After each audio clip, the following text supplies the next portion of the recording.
안녕하십니까. 대구 경북을 대표하는 시도 때도 없는 뉴스 송보입니다. 오늘의 주요 뉴스입니다. 홍준표 대구시장이 27일 국민의힘 한동훈 비상대책위원장의 국회 세종 이전 공약에 입법, 사법, 행정 3수도론으로 호응했습니다. 대구를 사법 수도로 키우겠다는 판단이 깔린 것으로 풀이됩니다. 홍 시장은 이날 자신의 페이스북에 입법, 사법, 행정 수도를 각각 다른 곳에 두는 것은 균형 발전을 위해 검토해 볼 만하다며 입법, 사법, 행정 수도를 두고 있는 남아프리카 공화국을 사례로 들었습니다. 대법원 대구 이전 불씨가 되살아날지 주목됩니다. 28일 제22대 총선 공식 선거운동의 막이 올랐습니다. 대구 경북 지역은 역대급으로 조용한 선거전이 예상됩니다.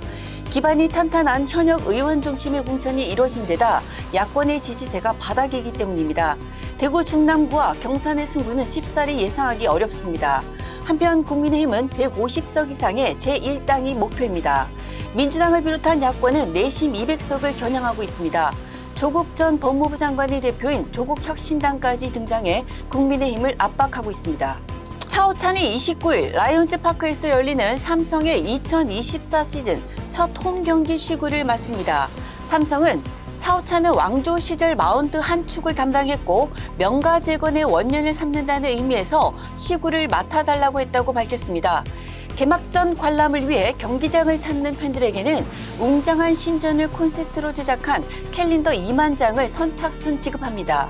다음 날인 30일에는 KBO 리그 통산 400세이브 기록 달성을 기념해 오승환 데이도 진행합니다. 대구권 의대 등에 따르면 27일 오후 6시 기준 대구 가톨릭 의대 교수 8명이 사직서를 제출했습니다. 전날보다 4명 증가했습니다. 계명 의대뿐 아니라 경북의대, 영남의대 등에서는 총무부서에 공식적으로 사직서를 낸 교수는 없는 것으로 알려졌습니다. 계명 의대에서는 28일 대거 사직서를 낼 것이란 소문이 돌고 있습니다. 교수들이 사직서를 제출해도 병원이 즉시 수리할 가능성은 희박합니다. 교수들은 사직서를 제출하더라도 당장 병원을 떠나진 않을 것으로 보입니다. 영덕군 축산항 앞바다에서 그물에 걸려 죽은 밍크고래가 영덕 북부 수협을 통해 7,016만 원에 위판됐습니다. 죽은 고래는 대진항 동방 1.8km 해상에서 조업 중이던 어선이 발견해 해경에 신고했습니다. 국립수산과학원 고래연구센터는 죽은 고래가 길이 4.52m, 몸통 둘레 2.48m의 수컷 밍크고래라고 확인했습니다. 포항 흥해읍 일원에 한동대 에코프로, 포스코 퓨처엠 등이 참여하는 기업혁신파크가 들어섭니다. 2차 전지 산업을 중심으로 산학 융합 캠퍼스와 기업 육성을 위한 혁신 생태계를 조성하겠다는 계획입니다.